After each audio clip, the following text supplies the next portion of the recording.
नमस्ते दोस्तों। आज हम मेवाड़ का इतिहास, जो राजस्थान के इतिहास का बहुत महत्वपूर्ण इम्पोर्टेंट भाग है, और ये हमारे एग्ज़ामों में बहुत ज़्यादा आता है। इससे जितने भी वंश है उसमें से सबसे ज़्यादा क्वेश्चंस इसी वंश से आते हैं।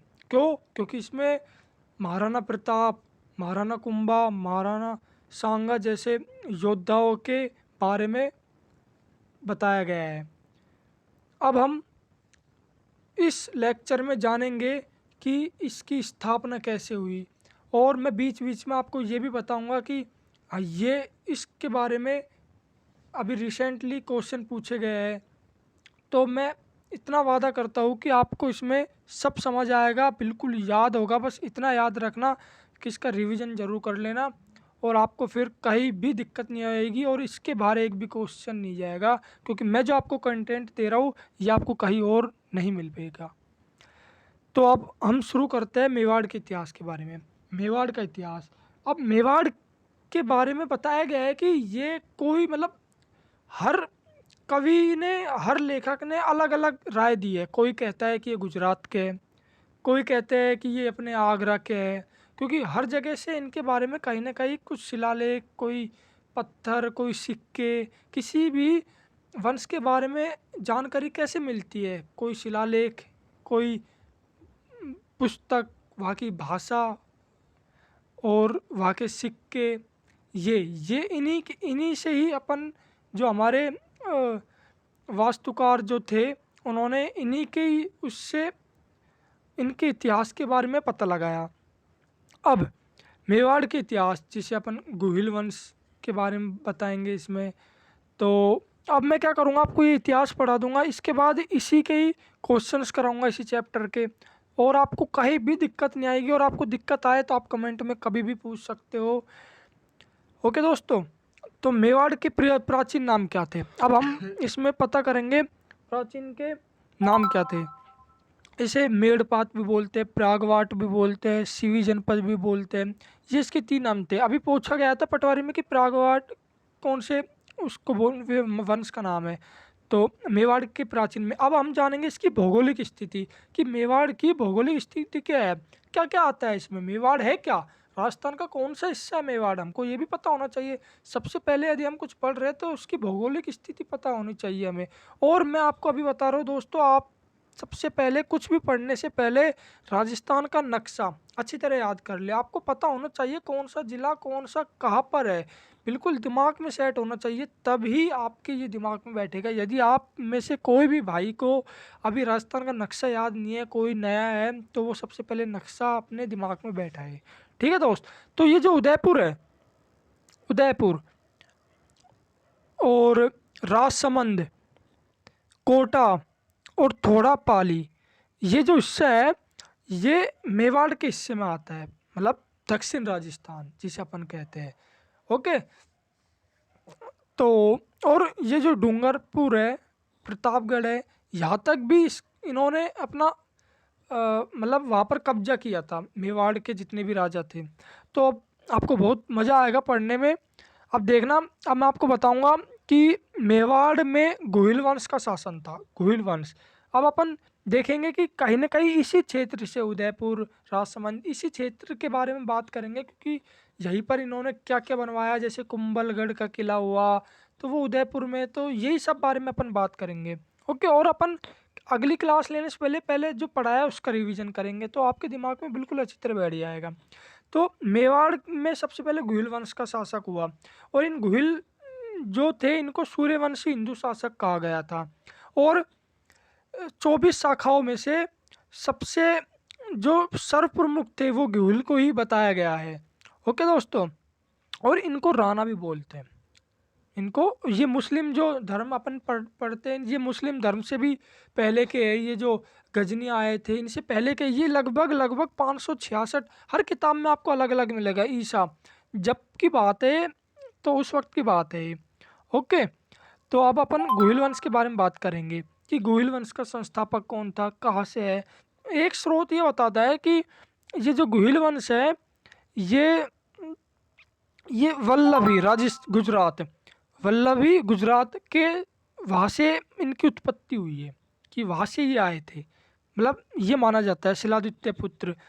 और कर्नल जेम्स टोड और हीराचंद्र ओझा के अनुसार कि इन्होंने मेवाड़ पे शासन किया, लेकिन ये यूँ कहते हैं कि ये आगरा के है, क्योंकि वहाँ पर क्या है, चांदी के सिक्के पाए गए थे और उन चांदी के सिक्कों पर इनके बारे में बताया गया है कि ये गुहिल वंश है।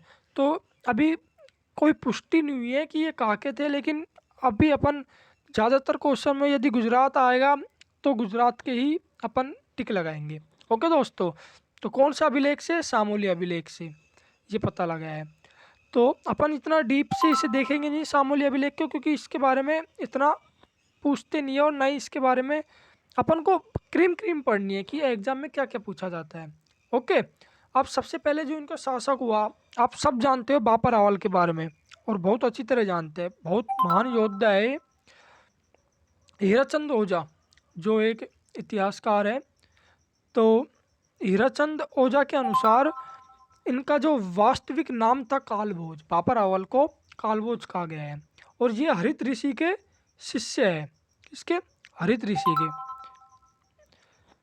हरित, अब हरित ऋषि इनके ऋषि थे। हुआ क्या था कि इनको आशीर्वाद दिया कि पहले क्या होता था, गुरु की बात मानते थे। इनके गुरु ने इनसे कहा कि जाओ जाओ और गुजरात के, मतलब ये उदयपुर के क्षेत्र के आसपास, उदयपुर और आपने देखा गुजरात टच में ही है, नक्शे में देखोगे तो गुजरात और उदयपुर की सीमा टच में है। तो उस क्षेत्र पे जाके कब्जे करने को उसे आदेश दिया था। तो वो गए और उन्होंने वहाँ पर मान मौर्य है जिसे हराया, मान मौर्य को हराकर और चित्तौड़ पर अधिकार कर लिया। किसने किसने कर लिया दोस्तों? कालभोज ने। किसके आशीर्वाद से? हरित ऋषि के आशीर्वाद से। ओके, और आपको मैं बता दूं कि जैसे अपन तो जैसे बोलते हैं कि हाँ मैं राजा, लेकिन वहाँ क्या है, राजा जो होता है ना, राजा वो एकलिंग जी को मानते थे वहाँ, मतलब एकलिंग जी भगवान थे उनके, तो वो उनको राजा मानते थे और खुद को वो उनका दीवान मानते थे कि हम तो इनके सेवक है। खुद को वहाँ के राजा अपने आप को सेवक बताते थे, और राजा जो है वो एकलिंग जी को मानते थे। ठीक है, अब इन्होंने, बापा रावल ने इतने वो थे कि इन्होंने अपना वर्चस्व बढ़ाया, और उन्होंने उदयपुर तक ही नहीं, उन्होंने गजनी, अफगानिस्तान, सोचो कहाँ है, अफगानिस्तान तक इन्होंने जीत हासिल करी। वहाँ तक इन्होंने अपना शौर्य दिखाया। वहाँ जाके इन्होंने सेना भेजी और वहाँ जाके कब्जा किया और अपने भांजे को राजा बना दिया। ओके दोस्तों, और इन्होंने क्या किया, इन्होंने सबसे पहले वो थे जिन्होंने स्वर्ण, मतलब सोने के सिक्के जारी किए 115 ग्रेन के इन्होंने। तो ये इम्पोर्टेंट है, ये मतलब ये इसमें से, और इनके सैन्य ठिकाने, हाँ ना, आपने पाकिस्तान में सुना होगा कि रावलपिंडी शहर है पंजाब में, पंजाब प्रांत, पाकिस्तान में कुछ प्रांत है, 5 प्रांत, इनमें से एक प्रांत है पंजाब प्रांत। जैसे अपने पंजाब है, वहाँ भी एक पंजाब प्रांत है, और जहाँ पर रावलपिंडी नाम की जगह आती है। ठीक है दोस्तों, तो ये देखिए, तो पाकिस्तान का एक शहर है रावलपिंडी। आपको ताज्जुब होगा कि ये जो रावलपिंडी नाम पड़ा है ना, ये भी इन कालभोज की वजह से ही पड़ा है। हुआ क्या था कि बप्पा रावल है, उनके वहाँ पर सैन्य ठिकाने थे, तो उन्होंने वहाँ जाके नाम रख दिया रावल, इनको रावल बोलते थे, बप्पा रावल। तो ये जो रावल नाम है, ये बप्पा रावल का ही है, और इसी नाम से वो रावलपिंडी पड़ा है। तो सोचिए, मतलब अभी आपके दिमाग में आए कभी भी रावलपिंडी, तो याद रखना कि वहाँ पंजाब में, हाँ, हमारे योद्धा, राजपूतों के योद्धाओं के अभी भी वहाँ पर नाम चल रहे हैं। ओके, चलो ठीक है। अब इसमें से क्या क्या क्वेश्चन बन सकते हैं? इसमें से क्वेश्चन बन सकते हैं कि बापा रावल के गुरु कौन थे इनके गुरु? हरित ऋषि। कौन थे? हरित ऋषि। और इसमें से इन्होंने अपनी पहली राजधानी किसे बनाई? नागदा, जयपुर। जैसे ही इन्होंने चित्तौड़ में आक्रमण किया, तो वह जाते ही इन्होंने नागदा, उदयपुर को इन्होंने राजधानी बनाई। तीसरा क्वेश्चन, ये किसे अपना राजा मानते थे? एकलिंग जी को। ठीक है, और एकलिंग जी के दीवान मानते थे, और इन्होंने अफगानिस्तान में हराया था, और किसे अपना राजा बनाया? अपने भांजे सलीम को हटाकर अपने भांजे को राजा बना दिया। ठीक है, एक क्वेश्चन ये। और कितने ग्रेन का सिक्का जारी किया? 115 ग्रेन का। और ये रावलपिंडी किसके नाम पर पड़ा? बापा रावल के नाम पर। ये 4-5 क्वेश्चन, आप कोई भी चैप्टर पढ़ रहे हो तो ऐसे देखिए कि उसमें से क्या क्या क्वेश्चन बन सकते हैं। ओके, अब हम नेक्स्ट पढ़ते हैं।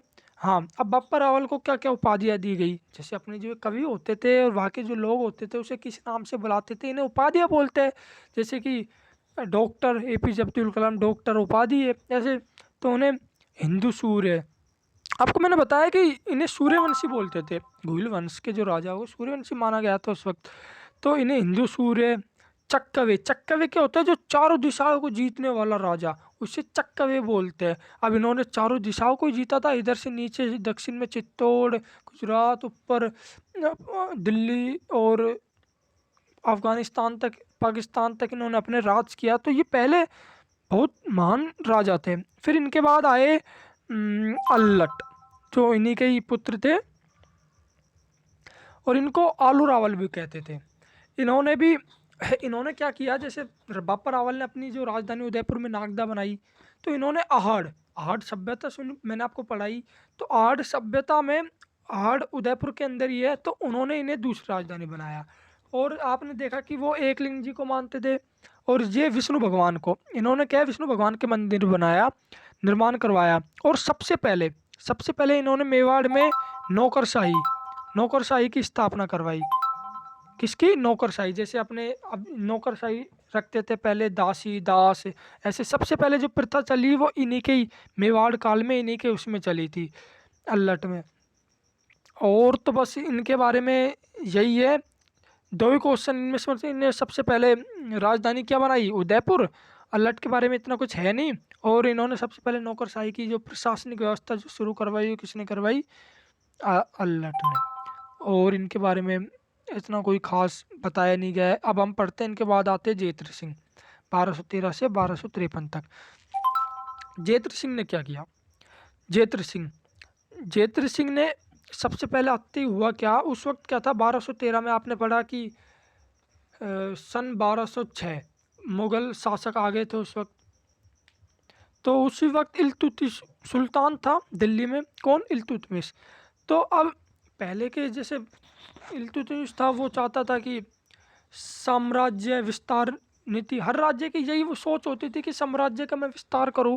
इसी प्रकार जेत्र सिंह ने भी अपना साम्राज्य विस्तार करना शुरू किया था। उधर से इल्तुतमिश करता आ रहा था। जैसे करते करते आ रहे थे ये भेड़े आपस में किसी जगह पर आकर, तो साम्राज्य विस्तार में दोनों की दिक्कत है। फिर दोनों में युद्ध हुआ। कौन सा युद्ध हुआ? भूताला का युद्ध। कहाँ पर आकर हुआ?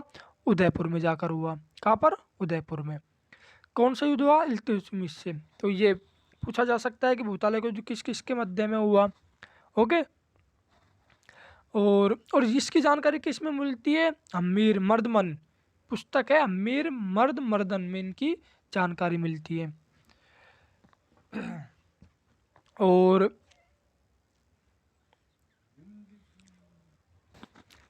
ओके दोस्तों, अब अपना जेत्र सिंह तो कंप्लीट हो गया। अब हम नेक्स्ट करते हैं रत्न सिंह, जो 1302 से 1303, मात्र 1 साल इन्होंने राज किया था। और बहुत फेमस स्टोरी है इनकी। तो इनके ऊपर तो आपने देखा होगा, पद्मावती मूवी आई थी और जिसके ऊपर काफ़ी बवाल हुआ था और अधिकांश बच्चों ने देख भी रखी होगी ये मूवी।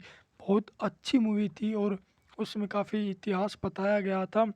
और मैं बताता हूँ आपको, आज आप भी जानोगे कि क्या इतिहास था। सबसे अच्छा उस वक्त खिलजी वंश चल रहा था और जहाँ से अलाउद्दीन खिलजी आया था। रणवीर कपूर ने काफ़ी अच्छा रोल किया है उसमें अलाउद्दीन खिलजी का। नहीं, तो 1303 में अलाउद्दीन खिलजी ने मेवाड़ पर आक्रमण किया था। हम जानेंगे क्यों किया था, क्या क्या कारण थे। आरएस में, जैसे आरएस का एग्ज़ाम होगा उसमें पूछे जाएंगे कि क्या कारण थे, क्या कारण थे मेवाड़ पर अलाउद्दीन खिलजी के आक्रमण करने का। और आरएस में लिखने के लिए हमारे पास 5-6 पॉइंट होने चाहिए। क्या कारण होगा? आप लिखे आओगे सिर्फ पद्मावती की सुंदरता, बस। ये और भी कारण होते हैं। और ये ऐसे ऐसे कारण है जो हर एग्जाम में, मतलब हर जो कारण होता है उसमें लगभग फिक्स होता है। जैसे कि जो सुल्तान था उनकी साम्राज्यवादी महत्वाकांक्षाएं थी। हर हर राजा की साम्राज्य को बढ़ाने की महत्वाकांक्षा होती है। तो ये एक पॉइंट है जो फिक्स है, कभी भी क्वेश्चन आए तो लिखना पड़ेगा। है दूसरा, चित्तौड़ का सामरिक महत्व, क्योंकि वो पहाड़ पे था, काफ़ी विशाल किला था और उसकी बहुत महत्वपूर्ण भूमिका थी इस किले की। तो किले, जो वो चित्तौड़ का जो किला था, सबसे दूसरा कारण वो था। है और तीसरा, चित्तौड़ का व्यापारिक महत्व, कि वहाँ से उसे टैक्स मिलता, वहाँ पर व्यापार अच्छा आ रहा था, वहाँ से इनकम का स्रोत अच्छा था। है चौथा कारण, मेवाड़ का बढ़ता हुआ प्रभाव, मेवाड़ तरक्की कर रहा था, उसका जो बल था, वहाँ के जो राजाओं का, मेवाड़ का जो साम्राज्य वित्तीय जो विस्तार हो रहा था वो बहुत तेजी से हो रहा था। और दूसरा हम पढ़ेंगे सुल्तान के लिए प्रतिष्ठा का प्रश्न, कि जैसे कि जो मतलब मेवाड़ था वो कर वसूल कर रहा था अपने आसपास के देशों से। और दूसरी छठा कारण ये था कि जो रत्न सिंह थी, उनकी जो पत्नी थी, रानी थी, पद्मिनी को प्राप्त करने की जो लालसा थी, ये लालसा क्यों उत्पन्न हुई थी अलाउद्दीन खिलजी में? उसने क्या मेवाड़ से देख लिया था? क्या हुआ था? किसने बताया था इसके बारे में, कि किसने बताया था ये आपको, कि कौन था? एक ब्राह्मण था, मतलब जिसे रत्न सिंह ने निकाल दिया था, कि मतलब देश निकाला, उसने गद्दारी की थी इसलिए उसे निकाल दिया था देश से। ओके, तो जब उस ब्राह्मण को वहाँ से निकाल दिया तो वो कहाँ जाके मिला? वो गया सुल्तान अलाउद्दीन खिलजी के बारे में। अब उसने वहाँ से जब निकला, जब उसने कसम खाई थी कि मैं इस रत्न सिंह को, चित्तौड़ को बर्बाद कर दूंगा, तो वो जो ब्राह्मण था वो गया सुल्तान के पास। और क्या था उस ब्राह्मण का नाम? राघव चेतन। राघव चेतन, अब वो गया अलाउद्दीन खिलजी के पास और वहाँ जाके उन्हें कहा कि आप यह ऐश कर रहे हो और वहाँ पर सबसे देश की, और आपने आज तक ऐसी सुंदर महिला नहीं देखी होगी, और वो आपके बारे में आप शब्द कह रही है कि कौन है सुल्तान, कैसा सुल्तान। तो मतलब उनका जो दिमाग था अलाउद्दीन खिलजी का, जो उस ब्राह्मण था, उन्होंने राघव चेतन ने घुमा दिया था। अब ये का, और वैसे ही मेवाड़ से थोड़ी साम्राज्यवादी नीति से बहस चली रही थी मेवाड़ से, तो उन्हें दूसरा मौका मिल गया। अब और यही ये, और इधर ही जब, अब अलाउद्दीन खिलजी निकल गया आक्रमण के लिए, चल दिए वो 25 अगस्त 1303 को युद्ध हुआ, जिसमें जिसे चित्तौड़ का पहला साका कहते हैं। चित्तौड़ का पहला साका हुआ 1303 में। कब हुआ? 1303 में चित्तौड़ का पहला साका। और साका होता क्या है? मैं आपको पहले तो आपको ये जानना होगा साका होता क्या है। जिसमें महिलाएं जोहर करती है। क्या करती है महिलाएं? जोहर। क्या करती है? जोहर।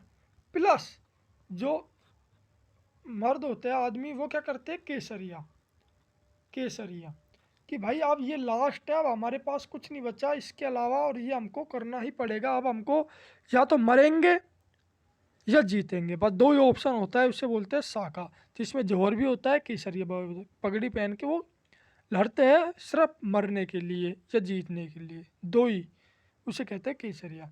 और महिलाएं जौहर करती है। जौहर में क्या करती है कि उन्हें पता लग जाता है कि हार गए, तो वो किसी आग जल कुएं में कूद जाती है आग लगा के, तो इसे क्या कहते हैं? जौहर। और अब, और हमको ये जानना होगा कि जो रत्न सिंह थे उनके सेनापति कौन थे? बहुत इंपॉर्टेंट है, गोरा और बादल। कौन थे? गोरा और बादल ने इनके मतलब सेनापति थे इनके, उन्होंने केसरिया किया था। ओके। अब क्या होता है कि पहला साका हुआ। अब 25 अगस्त 1303 को चित्तौड़ पर अधिकार कर लिया। और मोहम्मद मतलब खिलजी का बेटा था खिज्र का। क्या नाम था? खिज्र का। उसने 30,000 निर्दोष और नागरिकों का नरसंहार किया। सोचो, 30,000 मतलब लोगों को मार दिया उन्होंने वहाँ के, क्योंकि वो विरोध कर रहे थे इसलिए मार दिया। और अमीर खुसरो उस वक्त जो उनके साथ इतिहासकार पहले जो इतिहासकार थे ना, जैसे खिलजी था, उसने इतिहासकार उनकी खुद की थी, उन्होंने ही वो कहानी लिखवाई जो हम पढ़ रहे हैं। और रियलिटी का इतना, अब जो वो लिखवाएंगे तो आप जानते हैं कि खुद खुद की तारीफ उसमें लिखी होगी। अमीर खुसरो की जो पुस्तक थी खजाइन उल फुतू, उसमें इस आक्रमण का आंखों देखा वर्णन लिखता है। और उसमें इस किताब में उन्होंने पता है इसको खिलजी को उनके बारे में मतलब काफ़ी तारीफ किया, काफ़ी तारीफ की। और इनको संसार का संसार का महान योद्धा बताया और ईश्वर की छाया बताया, संसार का रक्षक बताया। और और इसे दूसरा सिकंदर भी कहा गया। ये सारे नाम इस किताब में इन्हें मतलब इनके बारे में इतनी तारीफ की गई। 30,000 लोगों को मारने वाला, ऐसा हो सकता है क्या? लेकिन भाई उन्होंने किताब लिखवाई थी। फिर क्या हुआ, तो चित्तौड़ का नाम खिलजी ने क्या रख दिया, खिजराबाद। और फिर वो अपने बेटे को सौंप के चला गया। कुछ दिन बाद कालांतर में खिजर खां ने भी गंभीरी नदी पर पुल का निर्माण करवाया, कुछ मकबरे बनवाए और अभिलेख लिखे। और उसके बाद उसने चित्तौड़ को मालदेव सोनगरा को सौंप दिया और वो भी चले गया। अब ये चित्तौड़ कौन था, ये कौन था, ये मालदेव सोनगरा कौन था? ये जालौर के शासक कान्हरदेव सोनगरा का भाई था। कौन था? तो हुआ क्या, जालौर का भी पतन हो गया था बाद में उस वक्त, थोड़ा कुछ दिनों बाद। तो अब उसके बाद ये जो मालदेव सोनगरा था ये भी सुल्तान की सेवा में छोड़ के चले गया चित्तौड़ को। ओके, फिर उसके बाद कौन आया वो हम आपको बताएंगे। अमीर आए थे। तो फिर अब हुआ क्या कि पद्मावत किसने लिखी? पद्मावत 1540 ईस्वी में 1540 ईस्वी में मोहम्मद जायसी द्वारा कौन सी भाषा में? अवधी भाषा में पद्मावत महाकाव्य लिखी। और ये पद्मावनी कहाँ की थी? ये रानी थी सिंगल द्वीप की। और इनके पिता कौन थे? गंधर्व सेन और रानी चंपावती। तो राघव चेतन ने अलाउद्दीन खिलजी को उसकी सुंदरता के बारे में बताया। और अबुल फजल अकबरनामा इन किताबों में काफ़ी बढ़ा चढ़ा के और कुछ काफ़ी बातें छुपाई, मतलब जो जिस प्रकार उन्होंने भी मतलब रतन सिंह ने भी उन्हें मुंह तोड़ जवाब दिया था उन्होंने जो, तो उसके बारे में इसमें कुछ नहीं लिखा।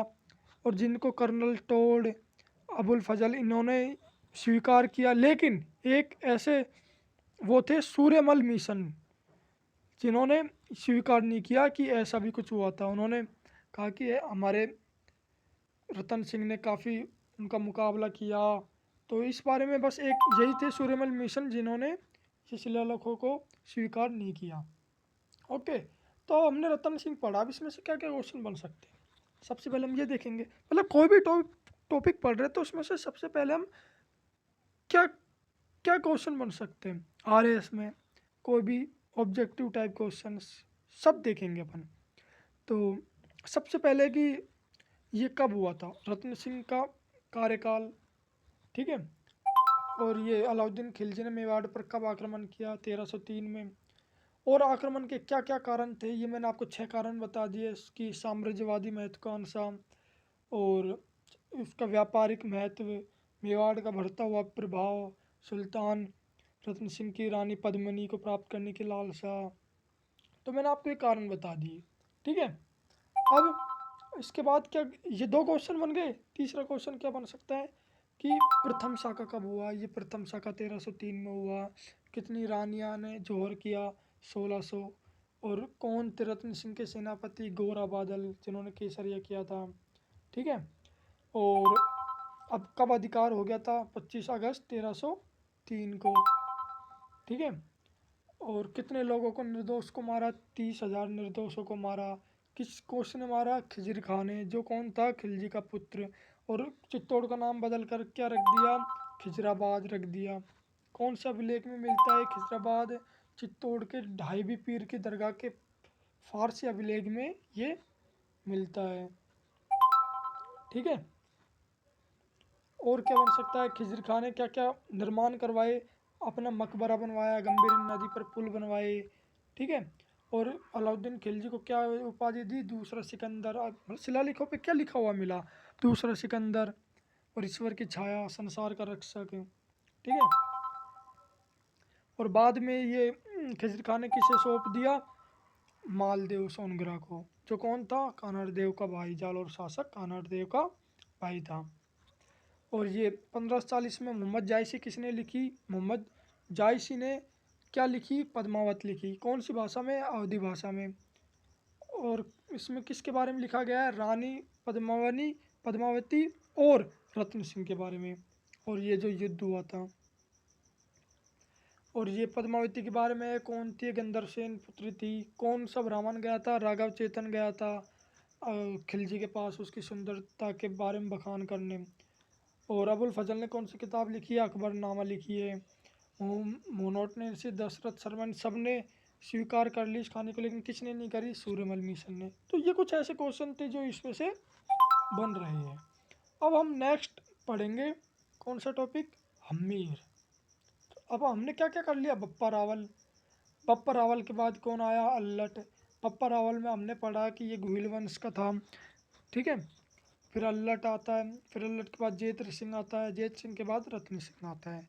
तो हमने अब ये 4 राज शासक के बारे में पढ़ लिया जो घुइल वंश, मेवाड़ के घुइल वंश के बारे में थे।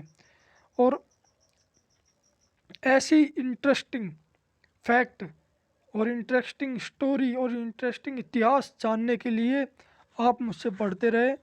और हम अभी ये चल रहा है सेशन, मुझे जैसे जैसे टाइम मिल रहा है मैं आपको पढ़ाऊँगा। तो बस मैं इतना कहूँगा कि आप शेयर करें, लाइक करें और पढ़ते रहें। हम डेली रिवीजन करेंगे कल का पढ़ा हुआ, जितने पढ़ा है उसमें से क्वेश्चंस निकालेंगे कि क्या क्या क्वेश्चन आए हुए हैं, क्या बन चुके हैं, ठीक है। और क्या, और उनके क्वेश्चन सेट भी लगाएंगे। जैसे मेवाड़ के इतिहास कंप्लीट हो जाएंगे अपन इसका सेट लगाएंगे। ओके दोस्तों, तो आपका बहुत बहुत धन्यवाद। वंदे मातरम, जय हिंद।